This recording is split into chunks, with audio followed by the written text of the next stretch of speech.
Assalamualaikum warahmatullahi wabarakatuh. Alhamdulillah wa syukurillah wassalatu wassalamu ala rasulillah. La hawla wa la quwata illa billah. Amma ba'dah. Yang saya cintai, yang saya banggakan, segenap mahasiswa dan mahasiswi semester 3 Prodi PBI, semoga semuanya tetap sehat sehingga tetap semangat untuk melanjutkan perkuliahan. Kita berharap semoga pandemi yang sekarang sedang melanda dunia, tak terkecuali Indonesia, ini akan segera berakhir. Dan kita tentunya berharap bisa melakukan aktivitas dengan normal kembali.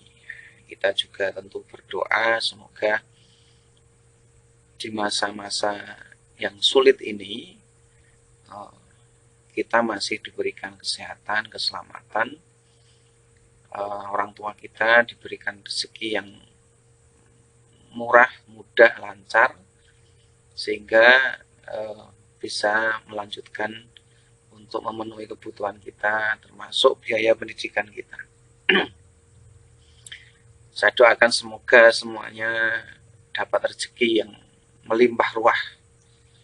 Rezeki itu tidak hanya berupa uang, termasuk kuota 50 giga, itu juga rezekinya. Itu digunakan dengan baik untuk pembelajaran, untuk perkuliahan.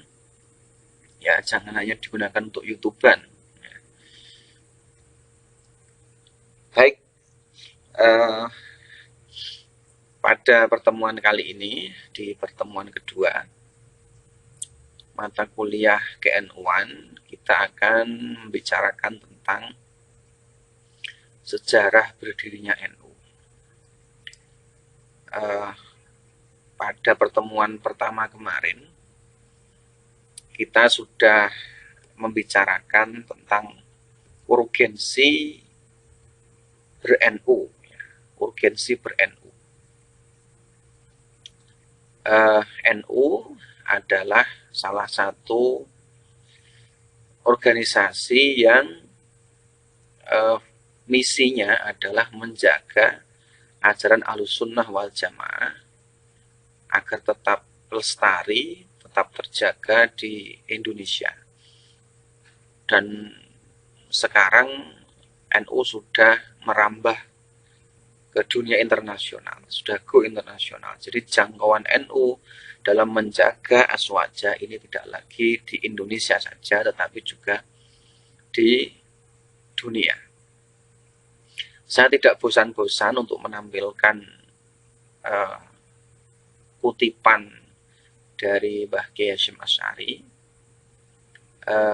bahwa barang siapa yang mau menghidupi NU, murid-murid NU, maka siapapun dia dianggap oleh Mbah Hasyim sebagai muridnya, sebagai santrinya. Dan barang siapa yang dianggap sebagai santri, maka didoakan oleh beliau. Ini bukan ucapan basa-basi, karena ini ucapan seorang wali, seorang ulama besar yang reputasinya sudah tingkat dunia. Nanti akan saya ceritakan sedikit tentang reputasi internasional Mbah Kiai Hasyim Asy'ari. Sebelum kita melangkah lebih jauh, ya, saya punya satu cerita yang nanti barangkali bisa diambil sebuah pelajaran. Jadi suatu ketika ada seorang awam, masyarakat awam lah. Ini orangnya kaya, punya uang, dan mau menunaikan ibadah kurban. Kebetulan anggota keluarganya ada 8 orang. Seperti kita tahu bahwa kurban itu bisa dilakukan dengan hewan berkaki 4, kambing, sapi, onta, kerbau. Untuk sapi dan kerbau itu mencukupi 7 orang. Nah sayangnya orang kaya ini punya 8 anggota keluarga. Tetapi yang satu itu masih anak kecil. Nah, dia ingin berkorban sapi satu, tapi bingung bagaimana dengan anak yang kecil itu yang belum balik. Apakah bisa diikutkan dengan sapi itu, ya wong anak kecil saja, ataukah harus korban lagi? Nah, maka dia datang ke seorang kiai. Datang ke sana kemudian tanya tentang problematika yang dia hadapi.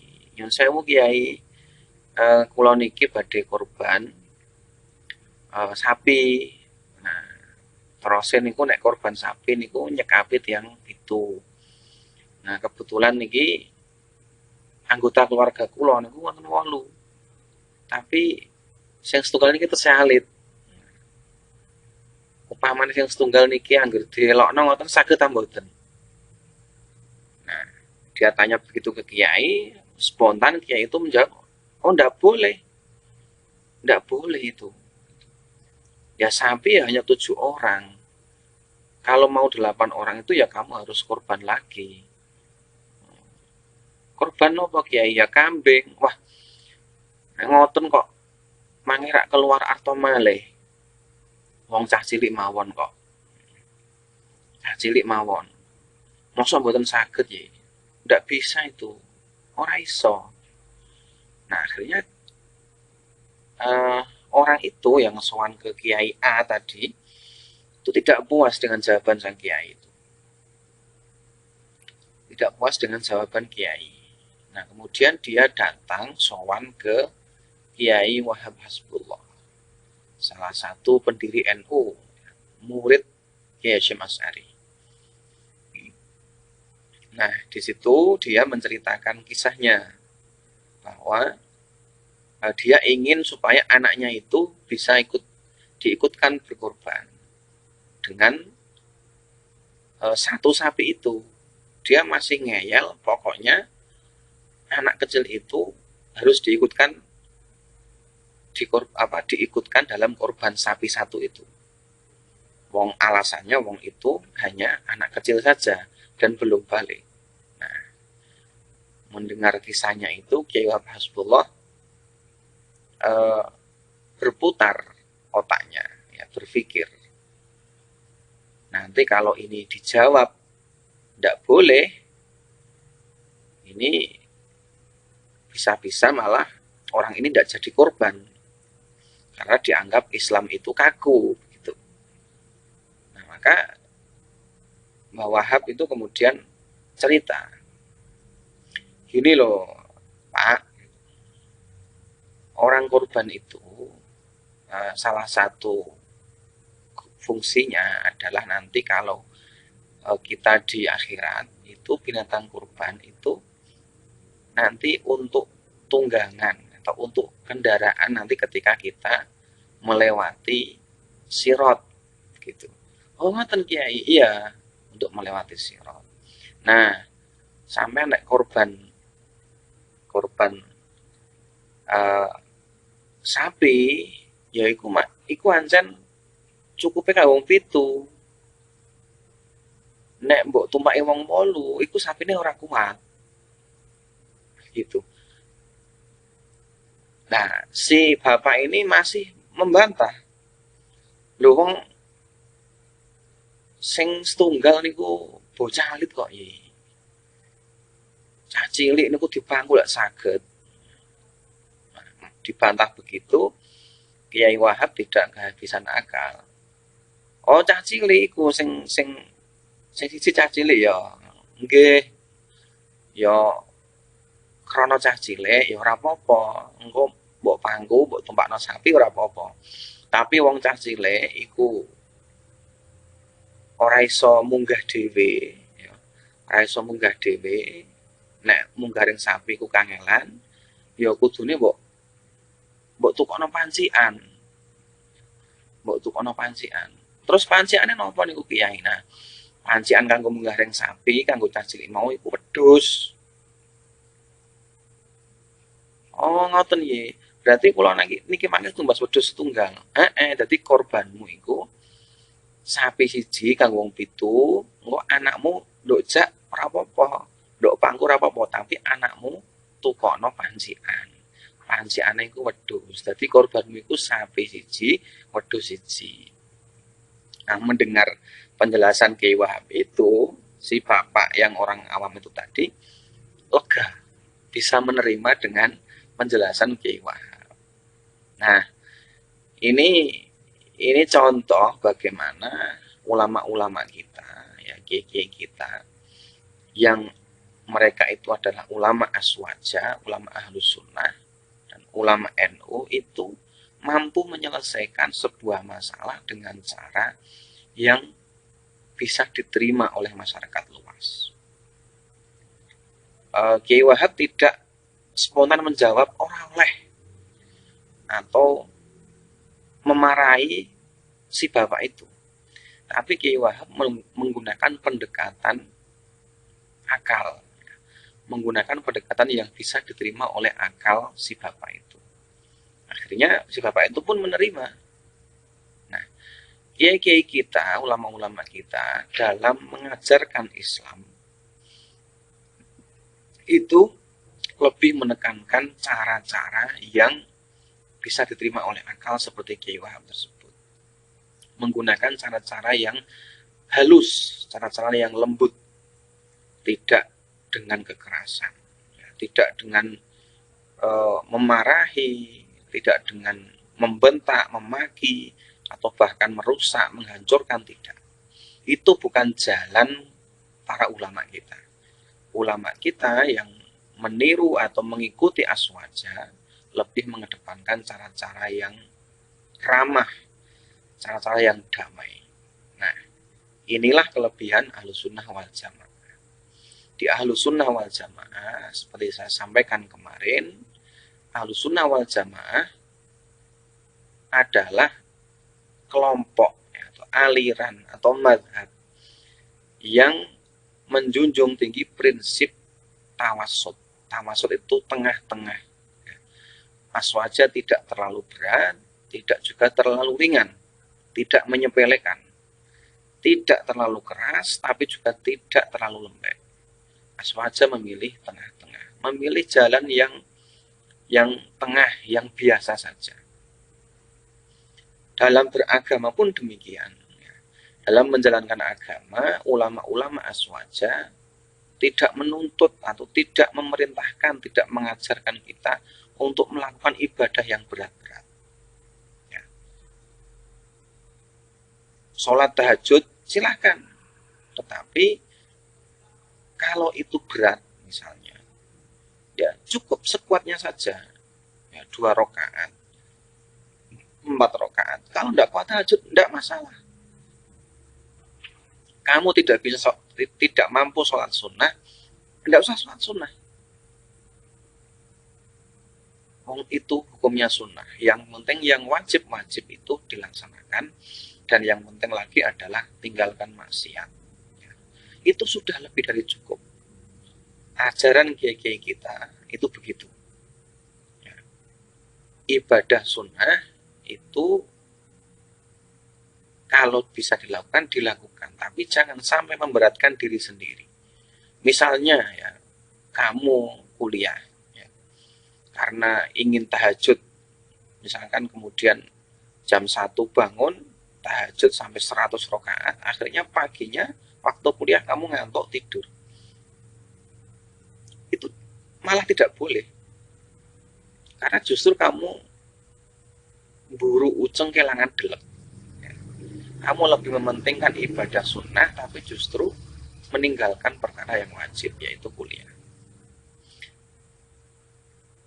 Di beberapa pondok pesantren, saya dulu pernah ketika ikut ngaji, itu kiai tempat saya ngaji itu melarang santrinya puasa. Melarang santrinya puasa. Puasa sunnah maksud saya. Melarang puasa sunnah. Bukan itu kemudian melarang puasa, itu bukan, tapi maksudnya adalah kalau kamu puasa dan dengan sebab puasa itu kamu kemudian ngantukan ketika ngaji, mendingan nggak usah. Daripada kamu puasa lemes terus ketika ngaji kamu ngantuk turu-turu ngelosor-ngelosor, itu justru kamu kehilangan yang wajib untuk mementingkan hal yang sunnah. Itu tidak boleh. Nah, itu ajaran para ulama kita. Itulah prinsip aswaja. Ya. Tidak memberatkan tetapi juga tidak menyepelekan. Nah, aswaja di Indonesia sampai saat ini dijaga dengan teguh oleh NU. NU adalah organisasi yang sedari awal berdirinya ini memang punya misi untuk melanggengkan ajaran aswaja. Nah, ada sebagian orang, kalian tentu juga pernah mendengar yang mengatakan, aku ora NU-NU-nan, aku ora organisasi-organisasinan, sing penting aku aswaja. Yang penting perilaku saya itu sesuai aswaja, saya tidak usah ikut NU. Pernyataan seperti itu, ya boleh-boleh saja, silakan. Ya, itu sah-sah saja. Tetapi kalau itu yang ngomong kamu, dan kamu satu-satunya, itu tidak masalah. Tapi kalau yang ngomong begitu itu setiap orang pengikut aswaja kok begitu semua, maka tunggu saja aswaja ya, yang moderat itu akan hancur. Itu akan hancur. Mengapa bisa hancur? Kalian tentu melihat ya, kemarin di presentasi saya yang pertama ketika kita menggunakan Zoom itu, saya tampilkan beberapa berita ya, data fakta bahwa kelompok-kelompok teror ya, kelompok-kelompok yang suka menggunakan kekerasan itu sudah menyebarkan ya, pemahamannya secara masif. Cara kerja mereka itu bukan perorangan, tapi mereka terstruktur, mereka terorganisir. Ya, yang ngebom gereja, yang ngebom mall, yang ngebom kantor polisi, itu mereka tidak bekerja sendirian, mereka bekerja lewat organisasi. Sampai pemahaman mereka itu sudah disebarluaskan bahkan sampai lembaga pendidikan. Kemarin saya cerita, ada lembaga pendidikan yang diajari untuk menyesatkan orang lain, diajari untuk mengatakan kafir kepada orang lain. Bahkan beberapa pondok pesantren di Indonesia itu kan melahirkan pelaku-pelaku teror. Nah, misalnya Amrozi, Ali Imron, nah, bom Bali itu mereka adalah alumni pesantren.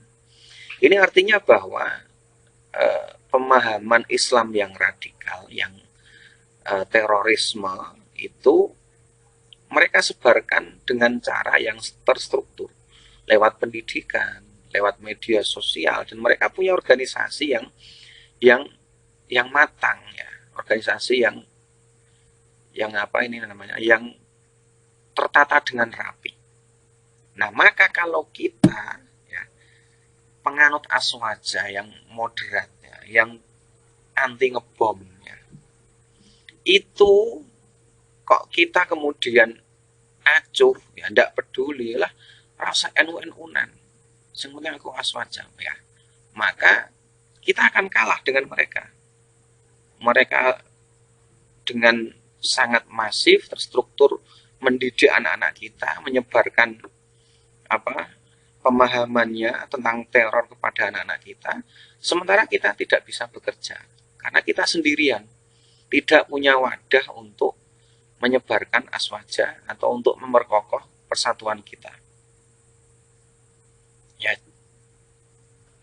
kalau begitu ya, kita nanti akan melihat Indonesia, anak-anak Indonesia itu nanti akan diajari ngangkat senjata, diajari ngerakit bom, diajari teriak sesat, kafir, dan lain sebagainya. Kalau kita acuh dengan organisasi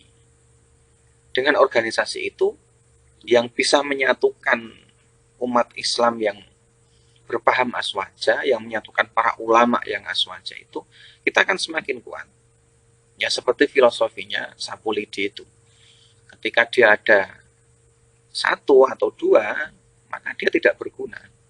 Orang iso nggo nyapu. Tapi ketika dia dikumpulkan dalam satu ikatan, maka dia akan kuat. Dan dihantam dari mana saja, dia akan tetap berdiri kokoh. Begitu juga NU. Ketika NU penganut aswaja ini sudah menganggap NU tidak penting, orang merasa organisasi merasa NU-NU-an. Ya dari situlah awal mulanya aswaja akan hancur. Mau bukti? Suriah adalah contohnya. Ya, kemarin sudah saya sampaikan itu. Suriah itu negara yang dulu menjadi salah satu negara terkaya di Timur Tengah. Bahkan negara dengan tingkat keamanan paling tinggi. Warganya juga termasuk warga yang paling bahagia. Tapi negara ini rusak. Gara-gara apa? Gara-gara para kelompok radikal, ya, kelompok teror, dia menyerang tidak hanya menyerang secara fisik, mereka juga menyerang secara ideologi. Ya, sementara para ulama aswaja di sana tidak memiliki wadah.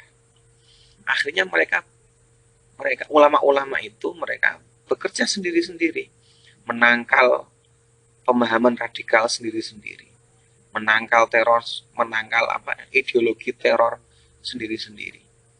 Sampai salah satu ulama yang masyhur, yang terkenal, Syekh Said Ramadan Al-Buti itu meninggal dunia karena bom. Nah, kita tentu tidak ingin ideologi yang suka ngebom itu, ya. Kelompok-kelompok yang suka ngebom itu, yang suka mengkafirkan orang, yang suka meneriaki orang, mencaci maki orang itu tumbuh subur di Indonesia. Caranya kita bagaimana menangkal itu? Ya kita rawat NU ini. Kita rawat NU. Karena NU adalah penjaga aswaja yang moderat. Nah, sudah terbukti. Cari data atau fakta. Ada enggak santri NU atau murid sekolah NU, ya, atau warga NU yang terlibat terorisme? Tidak ada. Sampai saat ini tidak ada. Tapi organisasi lain, Muhammadiyah misalnya, kemudian FPI misalnya, atau yang lain itu ada. Karena apa? Karena NU lah yang murni menjaga aswaja. Ini yang saya katakan bahwa kita tidak boleh acuh, ya, tidak boleh mengatakan aku ora usah NU-NU-an. Selama kita bisa berkhidmah, bisa mengabdi di NU, kita lakukan. Lewat apa saja. Kamu yang masih muda-muda itu aktiflah di IPNU. Di IPNU PPNU di desa kamu. Kalau ada NU di desa, ada IPNU di desa, insya Allah kelompok-kelompok radikal itu dia akan berpikir ulang untuk masuk ke desa itu. Terus pokoknya yang ono sekolah, ono cirine NU, ya, atau masjid di situ ada lambang NU, dia tidak akan dikuasai oleh kelompok-kelompok radikal. Kelompok-kelompok radikal itu cara dakwahnya, ya, cara mereka mengajarkan ideologinya itu sangat licik. Ya, banyak datanya itu, sangat licik. Misalnya masjid, ya. Mereka mencari masjid atau musola yang biasanya yang sepi, ya, yang warganya itu tidak peduli begitu, tidak peduli. Masjidnya jamaah ora pati ono, kemudian masjidnya ora terawat. salah satu dari mereka biasanya etok-etoknya jadi musafir, ya.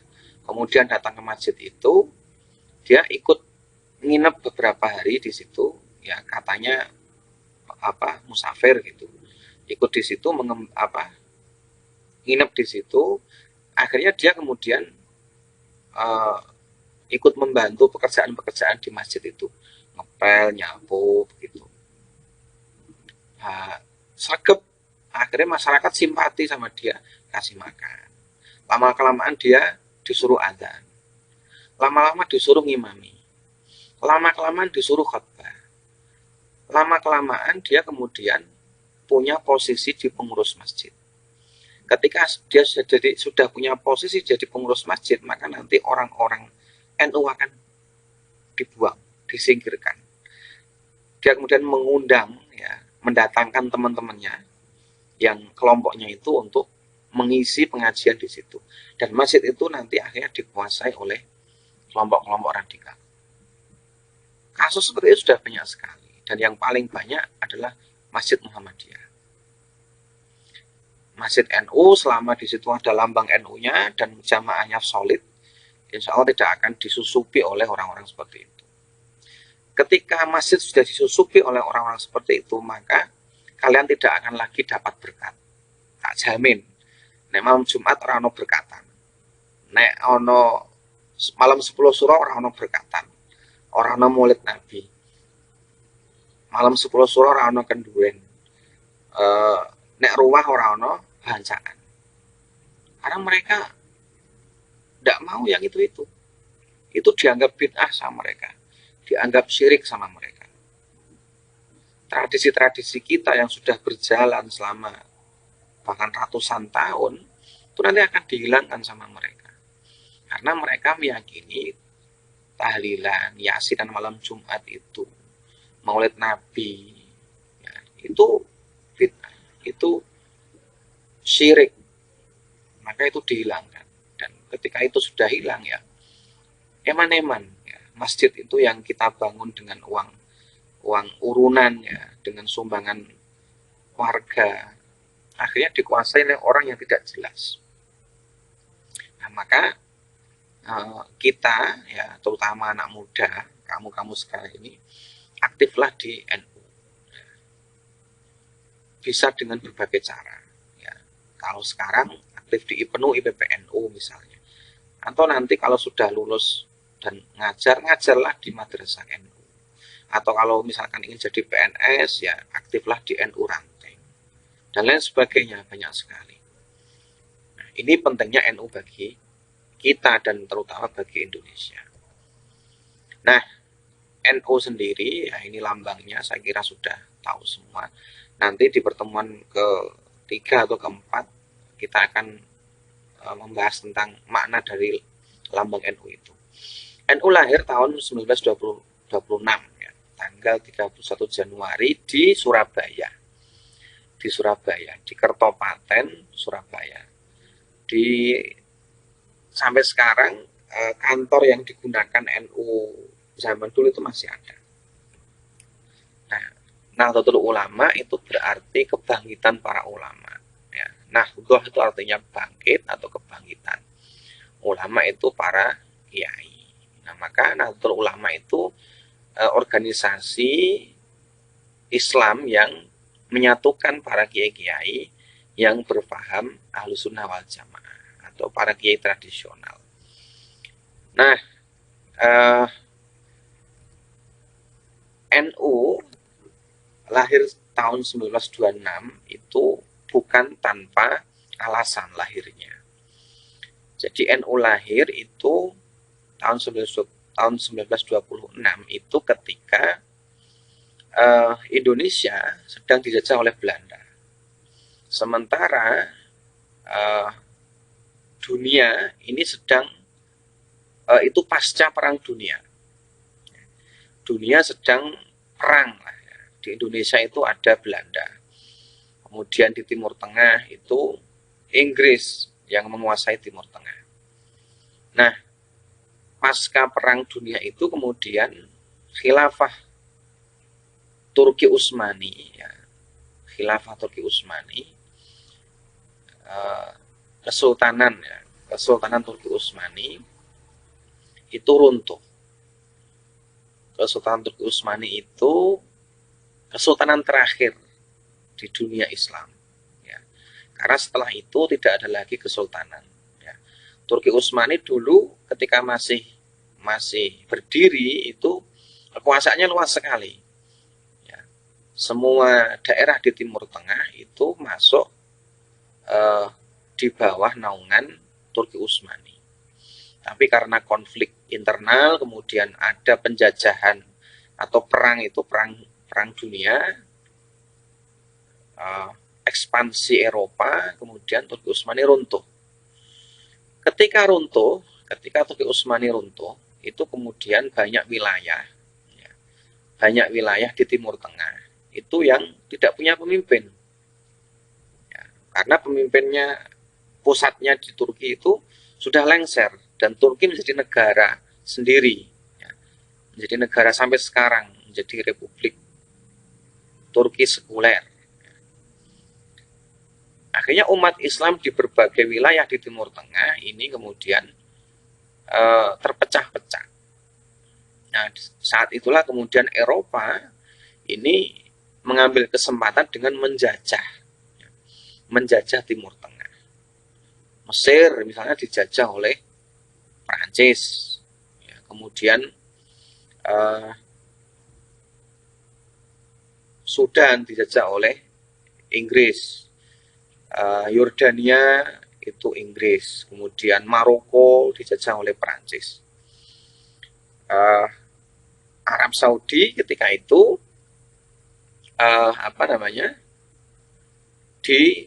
sedang diintai oleh Inggris.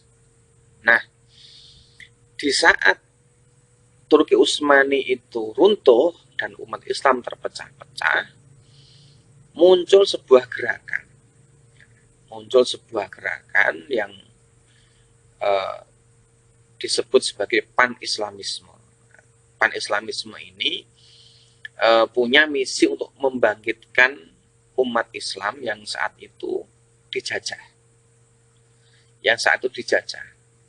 Gerakan ini dipelopori oleh Jamaluddin Al-Afghani, orang Afghanistan, orang Afghanistan, makanya Al-Afghani. Ya. Tapi beda dengan Afgan penyanyi itu bukan. Ya. Kemudian ada Rashid Ridho, ini orang Mesir. Ini membuat gerakan pan-islamisme untuk melawan penjajahan di berbagai wilayah di Timur Tengah. Nah,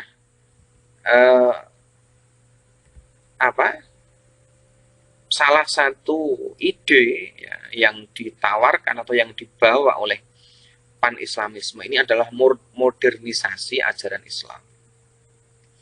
Maka pan-islamisme itu disebut sebagai Islam modernis.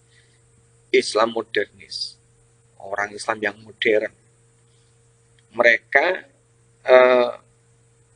Mereka punya anggapan bahwa selama ini umat Islam itu terbelakang ya, dari orang Eropa, ya, terjajah oleh orang Eropa itu karena orang Islam masih taklid, ya, masih mengikuti para ulama klasik, masih mengikuti pendapat para ulama salaf.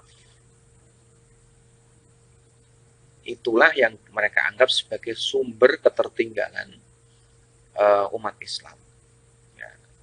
Karena umat Islam itu sudah hidup di zaman modern ketika itu 1926, tetapi mereka masih menggunakan pendapat para ulama klasik yang hidup jauh ratusan tahun yang lalu. Nah, itu dianggap sebagai sumber kemunduran Islam. Nah, maka mereka kemudian mengkampanyekan atau mempromosikan ide untuk meninggalkan mazhab. Jadi, ora usah melu mazhab Syafi'i, ora usah melu mazhab Maliki, ora usah melu mazhab Hanafi misalnya. Karena apa? Karena mazhab-mazhab itu adalah produk lama. Produk-produk lama yang dianggap tidak lagi sesuai atau relevan dengan keadaan sekarang gitu. Dan mereka menyerukan untuk kembali ke Al-Quran dan hadis. Jadi umat Islam untuk menghadapi problematika yang ada saat ini itu menurut mereka itu ora usah tiru ulama biyen, langsung wae mengambil makna dari Al-Quran dan hadis sendiri gitu. Nah, gerakan pan-islamisme ini meluas ya, meluas sampai kemana-mana ya, sampai kemana-mana. Tidak hanya di Timur Tengah tapi juga ke Afrika, kemudian sampai ke Asia dan sampai ke Indonesia pula, Nah,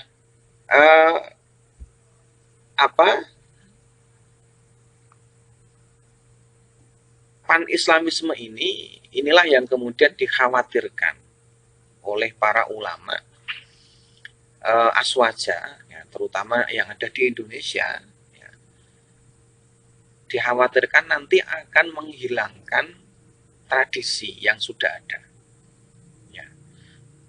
Tradisi-tradisi kita ya, tradisi agama yang sudah kita lakukan, sudah diajarkan oleh para ulama-ulama dahulu, itu oleh pan-islamisme dianggap tidak relevan sehingga harus dihilangkan.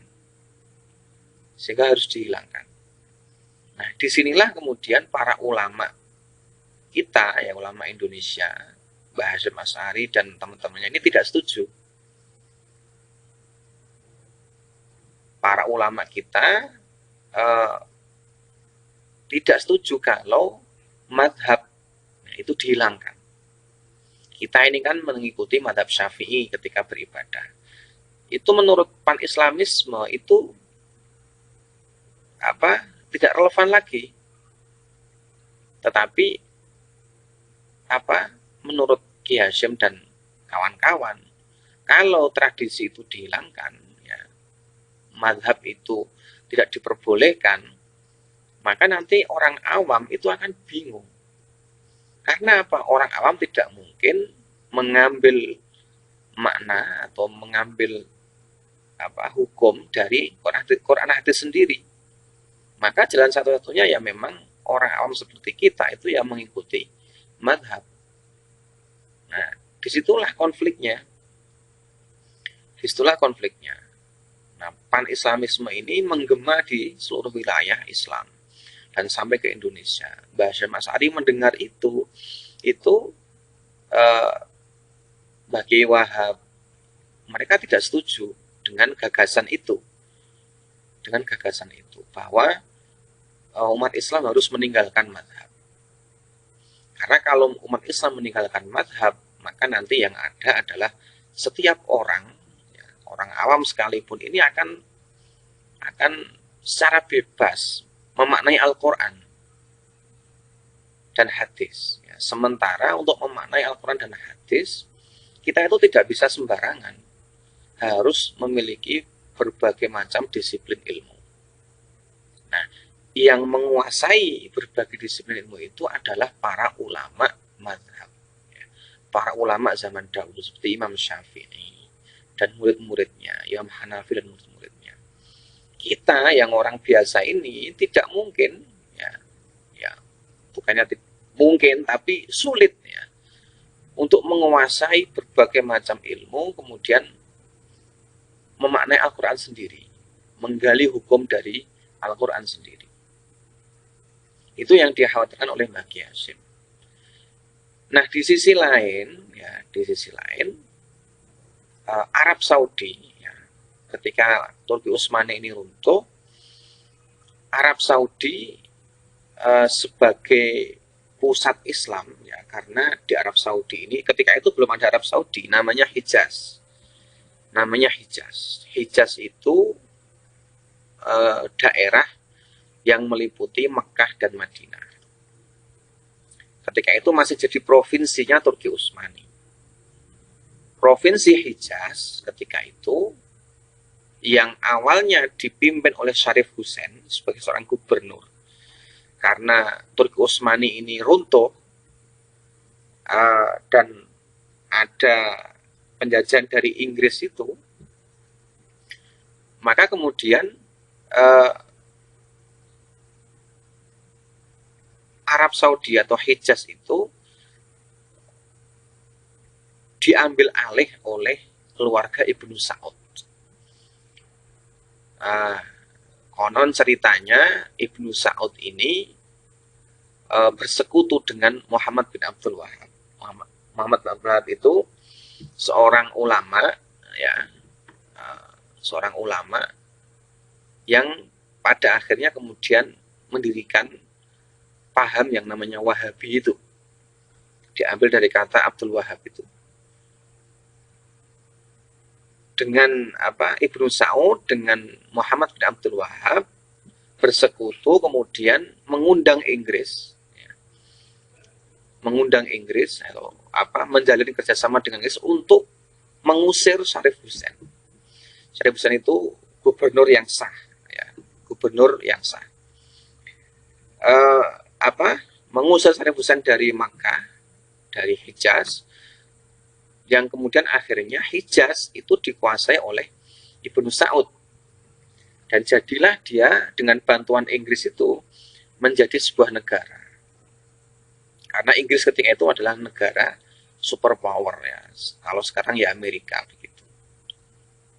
Inggris dengan kekuatannya membantu keluarga Ibnu Saud dengan Muhammad bin Abdul Wahab itu untuk mendirikan negara yang kemudian dinamai dengan Arab Saudi. Ya, makanya namanya Saudi dari kata Saud. Nah, Arab Saudi itu negara tapi miliknya keluarga. Ya, karena di sana sistemnya adalah kerajaan. Jadi negara itu miliknya keluarga Ibnu Saud. Warga di sana itu ngontrak semua karena kekayaan negara itu milik keluarga Ibnu Saud. Nah, akhirnya Syarif Hussein yang dia itu adalah seorang keturunan Nabi, ya, makanya disebut Syarif itu adalah seorang Aswaja, penganut Aswaja. Itu diusir keluar dari Mekah. Dan Mekah, Madinah dan wilayah sekitarnya dikuasai oleh Ibnu Saud. Nah, Ibnu Saud ini seorang politisi, ya, yang menggandeng Muhammad bin Abdul Wahab, yang akhirnya negara Arab Saudi ini memberlakukan gagasan pan-islamisme itu, ya, meninggalkan madhab, bahkan lebih ekstrim lagi, ya, menjadikan paham Wahabi sebagai madhab resmi negara. Jadi semenjak Arab Saudi berdiri, semenjak Ibnu Saud itu berkuasa di Makkah dan Madinah, praktek bermadhab itu dihilangkan dari sana. Saya kemarin sempat cerita, jadi dulu ketika Makkah itu belum jatuh ke tangan Ibnu Saud, itu semua madhab di Arab Saudi itu diperbolehkan. Bahkan cerita dari guru saya, Ka'bah itu di setiap sisi ketika sholat fardu itu ada 4 imam di setiap sisi. 4 imam itu melakukan sholat dengan cara madhab masing-masing. Jadi sisi satu misalnya itu menggunakan cara sholatnya Imam Malik, mazhab Maliki. Sisi satunya lagi menggunakan cara sholatnya Imam Syafi'i, ya, mazhab Syafi'i. Satunya lagi mazhab Hanafi, satunya lagi mazhab Hambali. Itu diperbolehkan di sana. Tapi ketika kemudian Makkah, Madinah itu jatuh ke tangan Ibnu Saud, itu dihilangkan semua. Dan semua warga Arab Saudi harus meninggalkan madhab dan mengikuti madhab yang dia anut, yaitu madhab Wahabi itu. Madhab Wahabi yang didirikan oleh sekutunya sendiri, Muhammad bin Abdul Wahab itu. Nah, Muhammad bin Abdul Wahab ini ulama yang keras. Ulama yang keras. Dia punya misi untuk membersihkan Islam dari syirik, dari bid'ah. Dia punya slogan untuk memurnikan ajaran Islam. Memurnikan ajaran Islam. Maka untuk memurnikan ajaran Islam itu, ya, setiap orang yang tidak setuju dengan dia, ya, yang masih menggunakan mazhab, itu konon kabarnya dulu itu dibunuh. Ya, dibunuh. Kalau mau tahu sejarah Arab Saudi dengan detail, ya kamu bisa membaca buku, ada buku bagus, ya, judulnya Sejarah Berdarah Sekte Wahabi. Nah, itu di situ diulas dengan sangat detail bagaimana Arab Saudi berdiri, kemudian bagaimana sekte Wahabi, ya, aliran Wahabi itu bisa ada di sana. Yaitu karena ada persekongkolan antara Ibnu Saud, kemudian Muhammad bin Abdul Wahab, dan kemudian dibantu oleh Inggris. Nah, karena Wahabi itu berfaham radikal, ya, keras, ya, maka setiap hal, setiap perbuatan yang dianggap dia itu bid'ah, ya, tidak sesuai dengan apa yang dia yakini, itu dianggap salah, ya, dianggap sesat. Nah, tempat-tempat bersejarah itu yang biasa diziarahi oleh umat Islam ketika dulu sebelum ada Ibnu Saud itu dihancurkan. Ya. Misalnya saya kemarin cerita, ya, tempat kelahiran Siti Fatimah atau rumahnya Siti Khadijah itu dulu digusur, sempat dibuat jadi WC, ya, sempat dibuat jadi WC, dan sekarang jadi perpustakaan. Kemudian banyak itu, ya, termasuk apa namanya dulu itu Khandaq, ya. Khandaq itu Khandaq itu parit ketika Rasulullah perang dengan orang kafir, ya, Rasulullah itu pernah membuat Khandaq atau parit, ya. Sampai sekarang juga sudah tidak ada karena dihilangkan semua. Makam-makam para sahabat, ya, di Makkah dan Madinah itu tidak ada identitasnya. Makam di sana itu rata dengan tanah dan hanya dikasih batu sebagai tanda bahwa itu makam. Tidak ada identitasnya sama sekali. Alasannya mengapa situs-situs bersejarah itu digusur, dihilangkan, itu alasannya adalah karena itu bisa menimbulkan kesyirikan. Orang datang ke sana kemudian ziarah, itu dianggap syirik. Ya, bahkan orang ke makam Rasulullah itu juga dianggap syirik, sehingga dulu itu Ibnu Saud sempat punya keinginan untuk membongkar makam Rasulullah. Bayangkan coba, makam seorang nabi akhir zaman dan nabi yang pemimpin para nabi itu mau digusur. Ya. Iklan sebentar, ngecas laptop.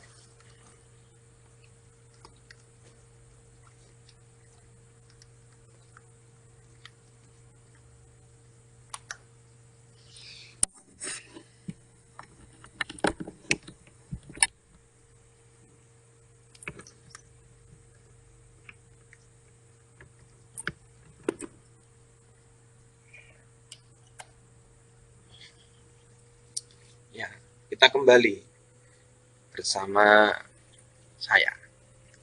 Kita lanjutkan. Sampai mana tadi? Nah, membongkar makam Nabi. Karena mereka berkeyakinan bahwa tempat-tempat bersejarah itu berpotensi menjadi lahan subur syirik. Sampai makam Nabi pun akan dibongkar. Dan sampai sekarang pun begitu. Ya. Sampai sekarang pun begitu. Orang yang ziarah orang yang ke Madinah, ke Masjid Nabawi, itu kalau datang ke makam Rasulullah itu dibatasi waktu dan tidak boleh di sana itu mengangkat tangan, ya. Menengadahkan tangan itu tidak boleh.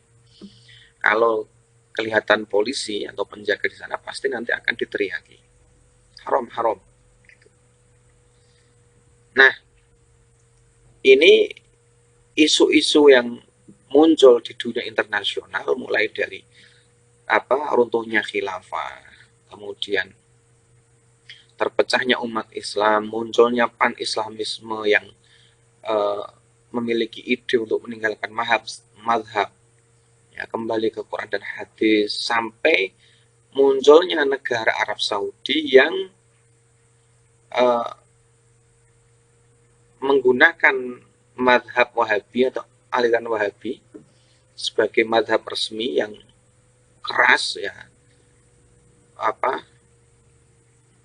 melarang umat Islam di Makkah Madinah bermadhab, melarang ziarah kubur, melarang ziarah ke tempat para sahabat, bahkan mau menggusur Nabi. Inilah yang melatar belakangi lahirnya Nahdlatul Ulama. Nah, isu-isu tersebut sampai ke telinga para ulama di Indonesia. Nah, maka Kiai Wahab Hasbullah, ya, Kiai Wahab itu dari muda itu terkenal memang seorang aktivis. Beliau ini muridnya Kiai Hasyim Asy'ari, ya, seorang aktivis pergerakan yang punya banyak jaringan. Nah, isu-isu itu sampai di Indonesia, ya, lewat para ulama yang pergi haji, ya, lewat para ulama Indonesia yang ada di sana, kemudian berkirim surat ke Indonesia.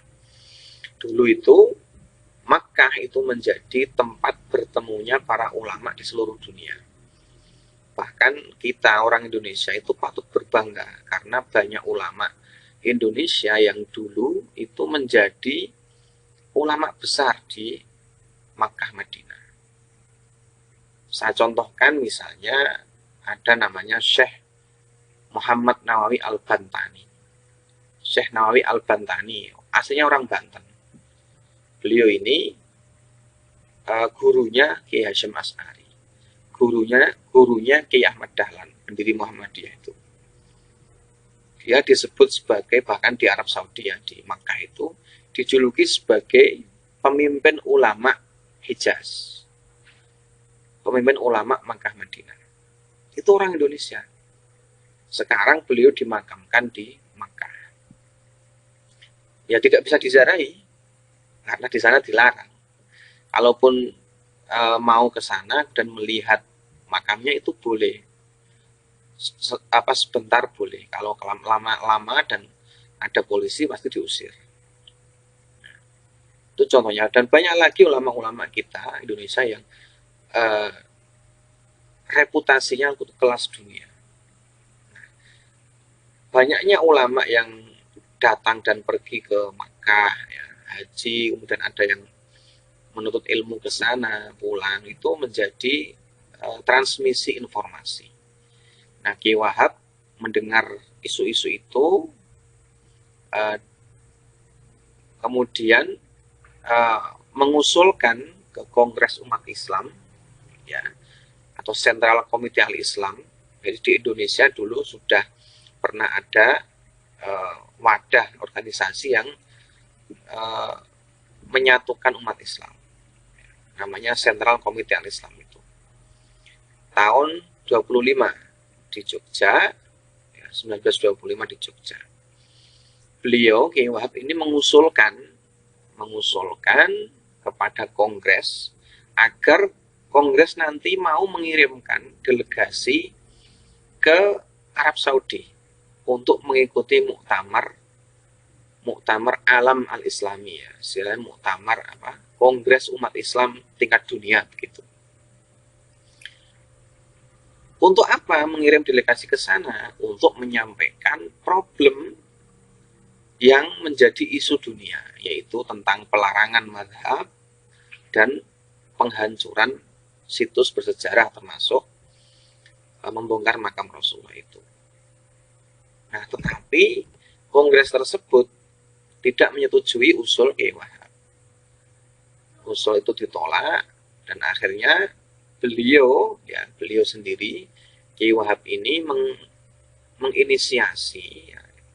berinisiatif untuk membentuk organisasi sendiri. Tidak puas dengan Kongres Umat Islam di Indonesia, beliau kemudian punya inisiatif untuk membuat sebuah komite. Ya. Nah, komite inilah yang dinamakan Komite Hijaz. Ya. Komite Hijaz itu komite yang nanti menjadi cikal bakal lahirnya NU. Komite Hijaz ini berisi atau disetujui atau didirikan oleh para ulama-ulama besar. Ya. Antara lain Kiai Hasyim, Kiai Hasyim Asy'ari, kemudian ini Kiai Hasyim, Kiai Wahab sebelum mendirikan komite itu, ini sowan dulu ke Kiai Hasyim. Sebagai murid, beliau sowan kepada Kiai Hasyim untuk meminta izin, meminta restu agar ulama Indonesia ini bergerak untuk menyelamatkan makam Rasulullah, ya, menyelamatkan akidah aswaja. Akhirnya beliau direstui, dan Mbah Hasyim merestui Kiai Wahab untuk membentuk sebuah komite, namanya Komite Hijaz itu. Nah, orang-orang yang terlibat untuk pembentukan Komite Hijaz itu, yang pertama adalah Kiai Hasyim, kemudian sebelahnya itu Kiai Wahab Hasbullah, kemudian ini Kiai Haji Raden Asnawi Kudus. Kiai Haji Raden Asnawi Kudus, makamnya ada di belakang pengimaman Masjid Menara Kudus. Ini Kiai Bisri Sansuri. Kiai Bisri Sansuri, kemudian Jombang. Ya. Kemudian ini Kiai Nahrawi Thohir Malang. Ini Kiai Maksum Lasem. Kemudian ini Kiai Ridwan Abdullah Surabaya. Muridnya Kiai Hasyim juga. Dan ada ini Kiai Mas Alwi Abdul Aziz Surabaya. Ada dua kiai lagi, namanya Kiai Nawawi, asal Pasuruan, Sidogiri. Dan yang satunya lagi adalah Kiai Nahrawi. Ya. Kiai Muntaha. Maaf, Kiai Muntaha itu Bangkalan. Saya searching, googling fotonya tidak ketemu. Beliau-beliau inilah yang pertama kali berkumpul untuk membentuk Komite Hijaz untuk melobi Raja Arab Saudi supaya praktik bermadhab, ya, atau beribadah dengan menggunakan mazhab 4 itu diperbolehkan, dan termasuk melobi agar makam Rasul tidak jadi dibongkar. Nah, akhirnya komite ini menyetujui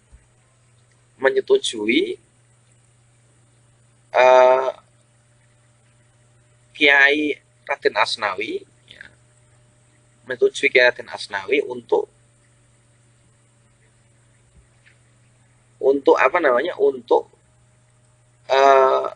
berangkat ke Arab Saudi. Tetapi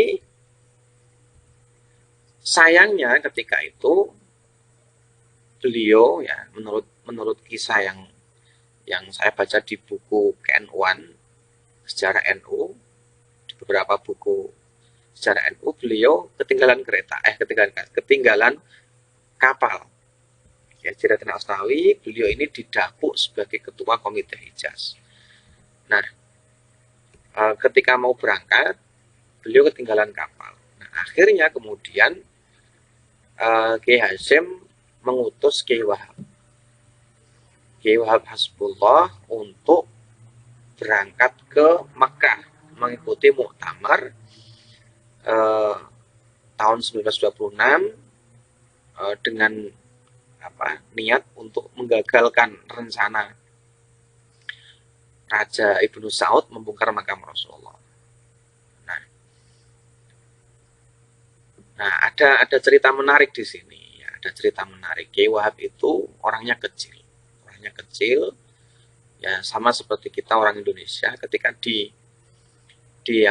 diutus oleh Kiai Hasyim untuk pergi ke Mekah, Kiai Hasyim kemudian memerintahkan Kiai Wahab untuk membawa teman. Ya, akhirnya beliau mengajak seorang teman namanya Kiai Haji Abdul Qohar di Kertosono, Jawa Timur, ya. Dan memerintahkan Kiai Wahab untuk menggalang dukungan kepada ulama Timur Tengah. Nah, sampai di Timur Tengah, Kiai Wahab ini kemudian mencari dukungan ke para ulama. Nah, salah satu cara yang digunakan Kiai Wahab mencari dukungan itu adalah dengan menunjukkan nama Kiai Hasyim Asy'ari. Ketika beliau memperkenalkan diri, saya Wahab Hasbullah, tidak ada yang kenal. Tapi ketika beliau mengatakan saya muridnya Hadratus Syekh Hasyim Asy'ari, maka ulama di sana itu kenal semua. Nah, ini tadi yang saya sampaikan, bahwa Kiai Hasyim Asy'ari itu ulama dengan reputasi internasional. Bahkan beliau ini satu-satunya ulama Indonesia yang punya gelar Hadratus Syekh. Kalau kamu baca buku atau baca artikel itu, di depan nama Kiai Hasyim Asy'ari itu ada gelar Hadratus Syekh. Hadratus Syekh itu bukan gelar sembarangan. Bukan gelar sembarangan ketika itu. Hadratus Syekh itu hanya diberikan kepada orang-orang atau para ulama yang memang ilmunya luas sekali. Salah satu syaratnya untuk mendapat gelar Hadratus Syekh itu adalah hafal kitab induk hadis. Ya, kitab-kitab induk hadis. Dalam ilmu hadis yang dinamakan kitab induk itu ada 6. Ya, disebut Kutubus Sittah. Isinya ratusan hadis, ya, ribuan hadis, bahkan ribuan hadis. Ada Sahih Bukhari, ada Sahih Muslim, ada Sunan Abi Dawud, Sunan Tirmidzi, Sunan Nasai. Itu dihafalkan semua oleh Kiai Hasyim beserta sanad-sanadnya. Nah, atas prestasinya itu beliau kemudian diberikan gelar Hadratus Syekh. Nah, di Mekah itu Kiai Wahab mendapatkan banyak dukungan dari ulama-ulama Timur Tengah. Akhirnya ketika sampai di sana, beliau bersama Kiai Abdul Qohar dan mengajak salah satu syekh dari Mesir, ya, namanya Syekh Abul Ghanaim. Orang Mesir ini datang ke muktamar. Dan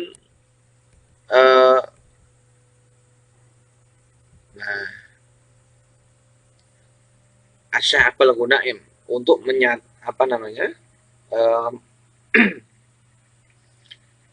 menyatukan ulama Timur Tengah untuk mendatangi muktamar tersebut dan mengajukan usul kepada Raja Ibnu Saud pada muktamar yang saat itu dipimpin oleh Raja Ibnu Saud. Ada 5 poin. Ada 5 poin yang diusulkan oleh atau diminta oleh ulama Indonesia.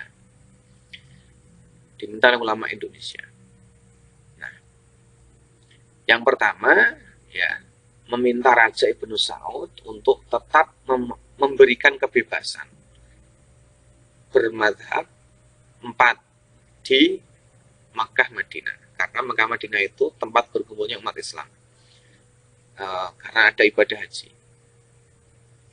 Ya, karena dengan adanya Wahabi, ya, aliran Wahabi itu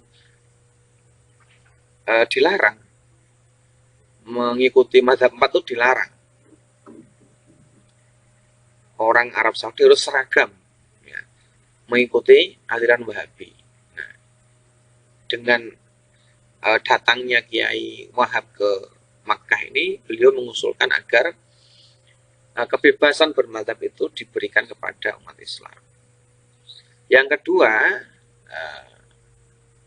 salah satu usulannya adalah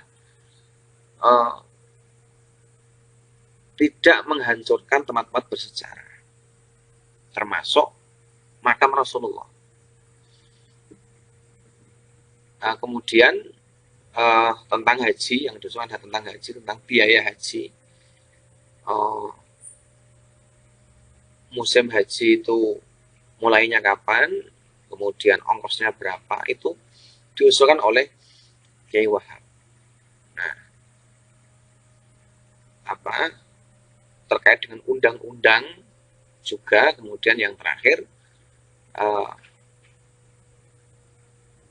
Kiai Wahab itu minta jawaban tertulis dari Raja Ibnu Saud, dan hasilnya alhamdulillah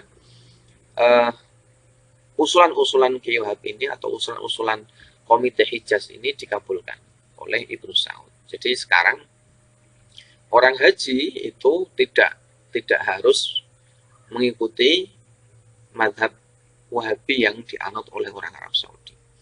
Di Arab Saudi atau di Makkah, orang-orang dari berbagai penjuru dunia di sana boleh sholat dengan berbagai mazhab.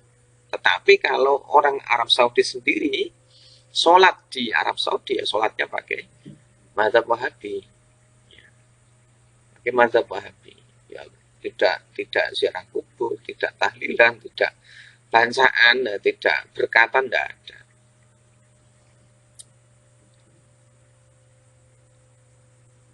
Nah, dari Komite Hijaz inilah lahir NU, ya. Lahirlah NU. Jadi sebelum Komite Hijaz berangkat ke Arab Saudi via kapal laut oleh Kiai Wahab itu, para ulama kemudian berpikir, ini kalau Komite Hijaz disuruh berangkat ke sana, kok tidak ada lembaga yang menaungi, ini kan lucu gitu. Komite Hijaz itu utusannya siapa? Nah, maka kemudian dibentuklah NU. Jadi Komite Hijaz itu berdiri, kemudian didirikanlah NU sebagai organisasi yang menaungi Komite Hijaz. Nah, mulai dari situlah kemudian NU hadir di tengah-tengah masyarakat Indonesia. Itu awalnya NU lahir dari sisi konteks global, ya. Jadi NU lahir itu salah satunya adalah untuk menanggapi isu atau problem dunia Islam, ya, yang ketika itu sedang carut marut, ya, akibat penjajahan Eropa, kemudian naiknya Ibnu Saud yang membawa paham baru itu, yang menghancurkan situs-situs bersejarah, mau membongkar makam Nabi dan melarang umat Islam menganut mazhab. Itu yang menjadi keresahan para ulama Indonesia. Nah, sementara di Indonesia keadaan juga tidak jauh berbeda. Indonesia ketika itu sedang dijajah oleh Belanda. Nah, yang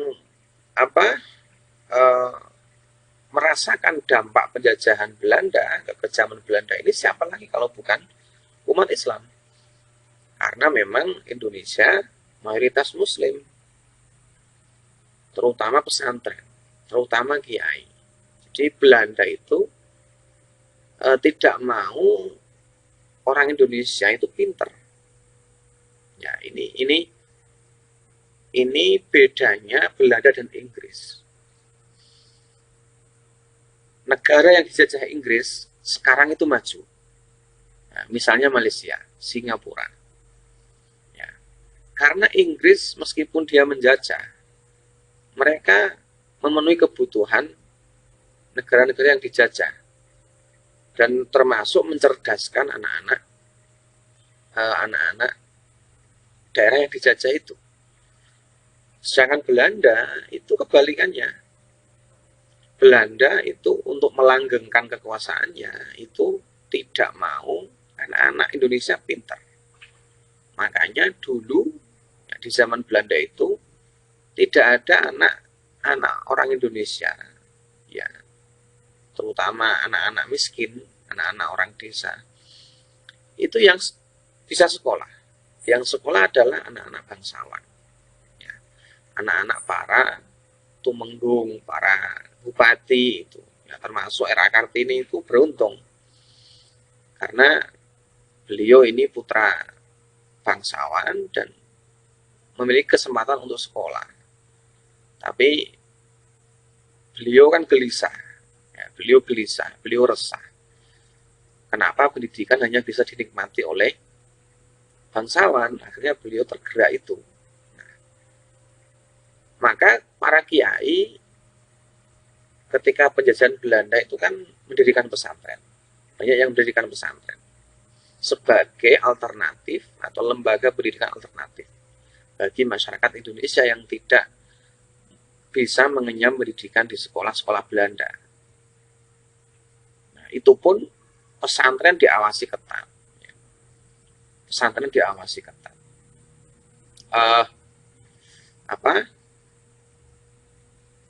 Guru saya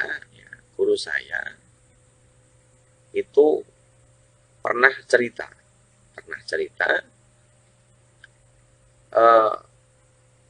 abahnya guru saya itu dulu meninggal dunia itu karena kaget dengan suara tembakan orang Belanda. Jadi bapaknya guru saya itu punya pesantren dan sampai sekarang masih. Ketika dulu punya pesantren, habis maghrib itu ada anak ngaji, kemudian karena ada lampu yang hidup dan kelihatan terang, dan ada suara orang ngaji, itu Belanda datang. Nah, sampai di situ Belanda memperingatkan orang-orang di sana, orang-orang di situ untuk mematikan lampu dengan cara menembakkan pistol yang besar itu, bertubi-tubi. Nah, bapaknya Kiai saya itu kaget dengan suara tembakan itu, akhirnya meninggal dunia. Nah, begitu itu gambaran Belanda bagaimana kekejamannya menindas umat Islam di Indonesia. Nah, selain itu, ya,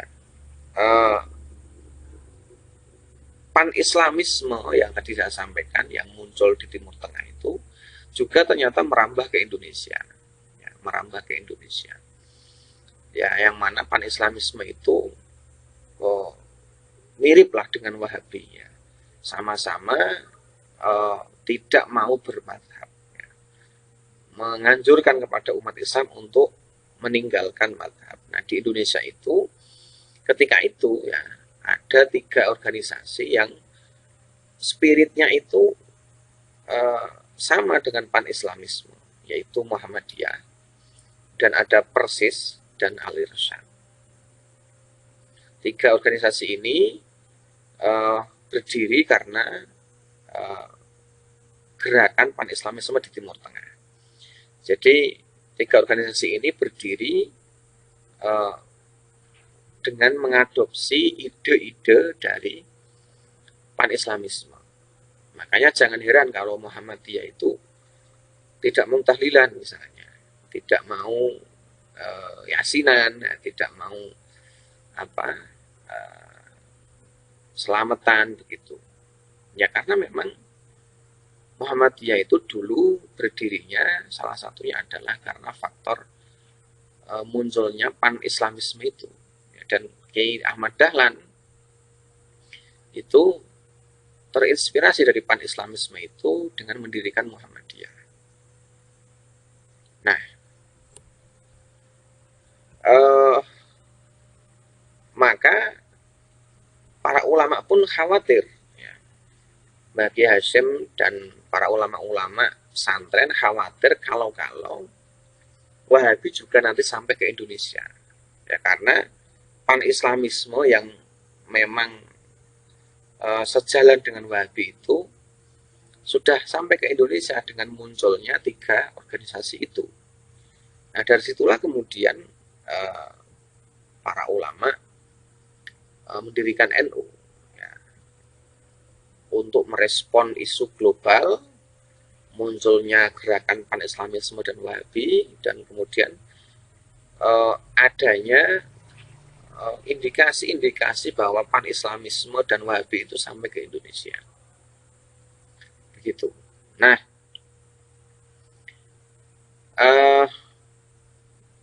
sebenarnya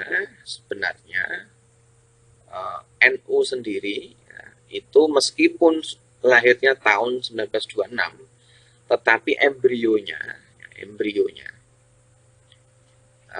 itu sudah ada semenjak lama. Ya. Buktinya Kiai Wahab, ya Kiai Wahab Hasbullah itu dulu tahun 1916 itu pernah mendirikan organisasi namanya Nahdlatul Wathon. Nahdlatul Wathon ini organisasi yang mewadahi para kiai, tetapi bergerak dalam bidang pendidikan. Ya, dulu beberapa kiai di Jawa Timur itu punya madrasah, namanya Madrasah Nahdlatul Wathon, atau Sekolah Nahdlatul Wathon. Nah, artinya adalah kebangkitan tanah air. Ini juga untuk memberikan pendidikan alternatif bagi masyarakat Indonesia yang tidak bisa mengenyam pendidikan pada masa penjajahan Belanda. Nah, Nahdlatul Wathon itu bahkan punya banyak sekolah, ya, sekolah dan madrasah yang bercirikan Islam, ya, tetapi moderat karena dia mengikuti paham aswaja dan nasionalis, ya, memperjuangkan pendidikan bagi masyarakat Indonesia. Pada tahun 1918, Kiai Wahab, ya, bersama para kiai juga punya organisasi, ya, atau koperasi lah, ya, koperasi yang bernama Nahdlatul Tujar atau kebangkitan para saudagar. Ini yang mewadahi para saudagar-saudagar untuk memperjuangkan kepentingan rakyat, terutama para pedagang yang saat itu tentu tertindas dengan kebijakan Belanda. Nah,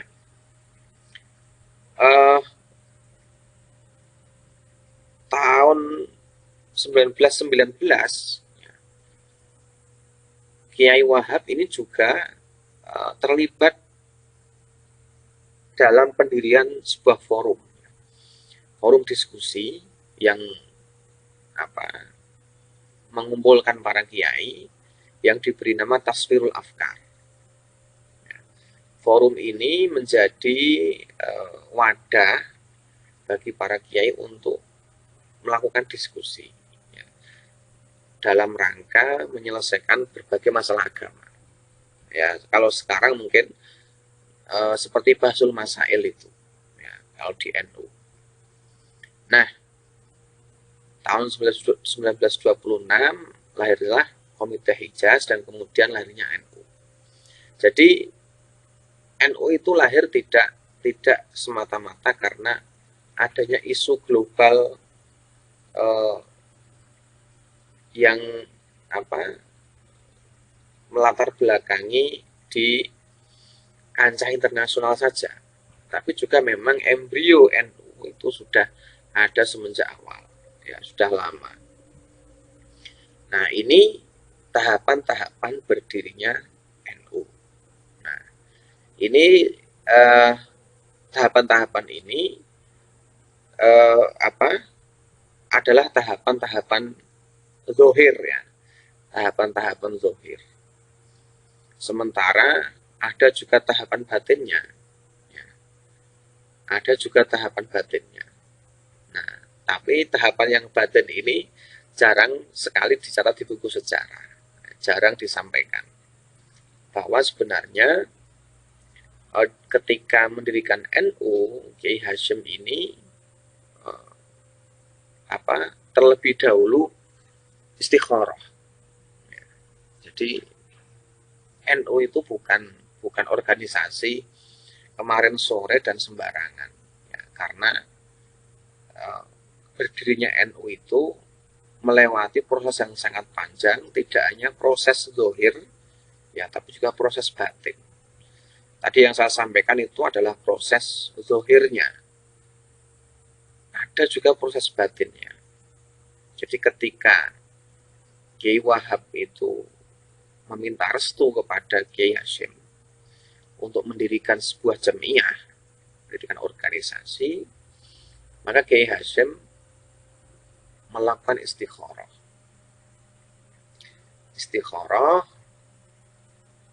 Nah, jawaban dari istikharah itu tidak berupa mimpi. Tidak berupa mimpi. Jawaban istikharah itu justru datang dari gurunya, yaitu Kiai Haji Khalil Bangkalan Madura. Perlu saya sampaikan bahwa Kiai Khalil itu juga seorang wali.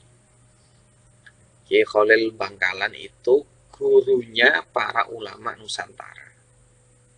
Kiai Hasyim, kemudian Kiai Ahmad Dahlan, pendiri Muhammadiyah itu adalah murid dari Kiai Khalil Bangkalan.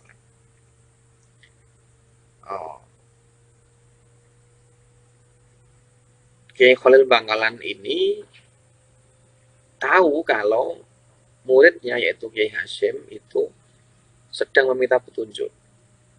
Nah, maka Kiai Khalil mengutus santrinya, namanya As'ad Syamsul Arifin, ya, Kiai As'ad Syamsul Arifin, untuk memberikan tongkat. Ya, tongkatnya Kiai Khalil itu kemudian dikirimkan kepada Kiai Hasyim lewat santrinya yang bernama As'ad itu. Nah, tongkat itu diberikan dengan pesan berupa ayat Al-Quran di surat Toha, ya. Itu ayatnya. Inti ayat itu maksud saya adalah bahwa tongkat ini menjadi simbol, ya. Tongkat ini menjadi simbol bahwa Kiai Khalil merestui Kiai Hasyim untuk mendirikan sebuah organisasi. Nah, ayat-ayat yang tampil di slide itu adalah ayat dari surat Toha yang menjelaskan tentang tongkat juga. Tongkatnya Nabi Musa. Jadi Kiai Khalil itu memberikan tongkatnya disertai dengan ayat Al-Quran yang juga menerangkan tentang tongkat. Isinya ini merupakan sebuah isyarat, ya, bahwa tongkat inilah nanti yang akan menjadi solusi, ya, dari semua problematika Indonesia. Nah, di ayat itu misalnya disampaikan, wa ma tilka biyaminika ya Musa. Kata Allah kepada Nabi Musa, hai Musa, apa itu yang ada di tangan kananmu? Qala hiya asoi. Nabi Musa menjawab, ini adalah tongkat saya. Atawakka'u 'alaiha. Tongkat ini untuk saya berjalan. Wa ahusyu biha 'ala gunami. Tongkat ini saya gunakan untuk apa? Merawat hewan-hewan ternak saya. Waliya fiha ma'arifu ukhra, dan untuk kepentingan-kepentingan yang lain. Nah, itu isyarat dari Kiai Khalil untuk Kiai Hasyim bahwa NU, ya, beliau memberikan restu dengan memberikan tongkatnya, dan tongkat inilah atau NU ini nanti yang akan menjadi tonggak bagi Indonesia untuk sebagai atawakka'u 'alaiha, yang menjadi tempat bersandar masyarakat Indonesia dan alat untuk wa ahusyu 'ala gunami, dan sarana untuk memakmurkan atau mensejahterakan rakyat Indonesia. Nah, tongkat ini pula ya yang dalam ayat itu digunakan oleh Nabi Musa untuk melawan Firaun. Nah, ini juga isyarat bahwa NU ini harus memperjuangkan keadilan dan menentang kezaliman yang dalam ayat itu disimbolkan dengan Firaun. Nah, dari tongkat inilah kemudian Kiai Hasyim merasa yakin bahwa NU itu sudah direstui, dan NU adalah organisasi yang diridhoi oleh Allah. Dan ternyata tidak hanya tongkat. Selang beberapa waktu kemudian setelah tongkat itu beberapa waktu, Kiai Khalil Bangkalan kemudian mengirimkan tasbih. Tasbih itu juga diberikan kepada Kiai Hasyim lewat santrinya yang bernama Kiai As'ad tadi. Nah, Kiai As'ad menyampaikan tasbih itu tidak diberikan dengan tangan beliau sendiri, tetapi tasbih itu dikalungkan di leher beliau, kemudian Kiai Hasyim diminta untuk mengambil sendiri. Ketika ditanya oleh Kiai Hasyim, kenapa kok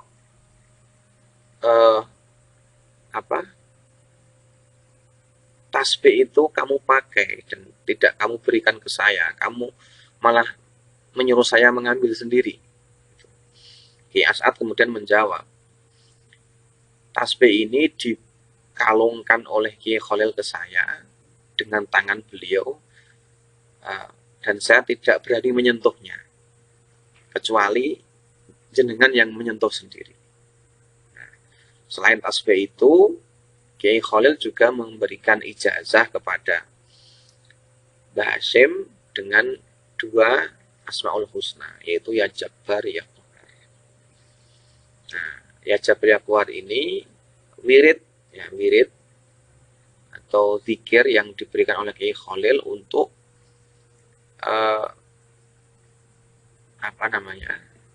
untuk kebesaran atau kejayaan NU. Nah, nanti kalau kamu ikut pendidikan kader NU, ya, kamu akan dapat ijazah ini, ijazah Ya Jabbar, Ya Qahar. Ya, begitu. Jadi lahirnya NU tidak hanya dilatar belakangi oleh isu-isu lokal, ya, isu nasional, tapi NU itu orientasinya sudah global. Karena memang dari awal NU didirikan dalam rangka merespon isu dunia Islam internasional. Dan yang pasti bahwa NU ini tidak hanya sekedar organisasi seperti organisasi yang lain yang didirikan dengan proses zahir ya. NU juga didirikan dengan proses batiniah yang dilewati oleh para kiai. Ya. Diistikharoi kemudian diberikan petunjuk oleh Kiai Khalil. Jadi saya harapkan dengan pengetahuan kita terhadap sejarah NU seperti saat ini, ya, ini bisa memantapkan kita bahwa kita tidak salah ketika kita memilih terjun di NU. Ya. Selalu pegang kata-kata Kiai Hasyim bahwa kita yang di NU ini tidak akan sengsara di dunia dan di akhirat, insya Allah, karena itu jaminan beliau. Yang mau mengabdi kepada NU, mau mengabdi di NU, ya, untuk meluhurkan ajaran agama ala Ahlussunnah wal Jamaah, insya Allah mereka akan mendapatkan berkah dari para kiai, dari para wali yang mendirikan NU. Dan tidak perlu ragu dengan NU, dan banggalah ketika kita berada di ruang publik bahwa kita ini adalah anak-anak NU. Ya, tidak perlu minder, tidak perlu malu, tidak perlu rendah diri, karena NU sekarang adalah primadona. Ya. Salah kalau orang Indonesia itu memandang sebelah NU. Justru ketika dunia internasional ini banyak yang terkagum-kagum dengan NU, ya, banyak yang datang ke PBNU untuk belajar ajaran Islam yang dianut NU, kok kita orang Indonesia yang sangat dekat ya, itu malah menyanyiakannya. Ini terbalik. Ya. Maka orang Islam, umat Islam di Indonesia, dan kita adalah anak-anak NU, harus mampu melanjutkan estafet perjuangan para ulama itu. Ya.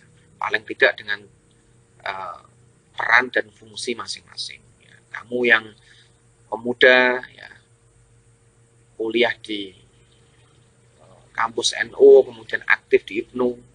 Saya yang seorang dosen, ya saya berjuang dengan cara saya, ngajar di NU, aktif di NU, dan lain sebagainya. Nah, itu saya kira untuk penjelasan tentang sejarah berdirinya NU. Terakhir, ini closing statement. Ini dawuh dari Kiai Khalil Bangkalan, ya, seorang wali dan guru dari para ulama Nusantara. Ya Jabbar ya Kohar, ini wirid yang diijazahkan beliau kepada Kiai Hasyim. Kalau ada orang yang ragu atau punya niat jahat kepada NU, ya, mereka akan hancur. Dan itu sudah terbukti. Di pertemuan yang akan datang akan saya ungkapkan bukti-bukti itu. Saya kira itu sudah terlalu lama saya bicara, dan waktu juga sudah habis ini kalau kuliah. Jadi saya kira cukup untuk pertemuan hari ini. Silahkan ini materi ini diresum, kemudian nanti hasil resumnya diupload di LMS. Ya. Kalau tidak bisa LMS-nya error, bisa dilewatkan melalui e-learning. Sekian dan terima kasih atas perhatiannya. Mohon maaf apabila terlalu lama atau ada banyak salah kata dan iklan-iklan yang tidak menarik ya. Walafu minkum wallahu muwaffiq ila aqwamit thoriq. Assalamualaikum warahmatullahi wabarakatuh.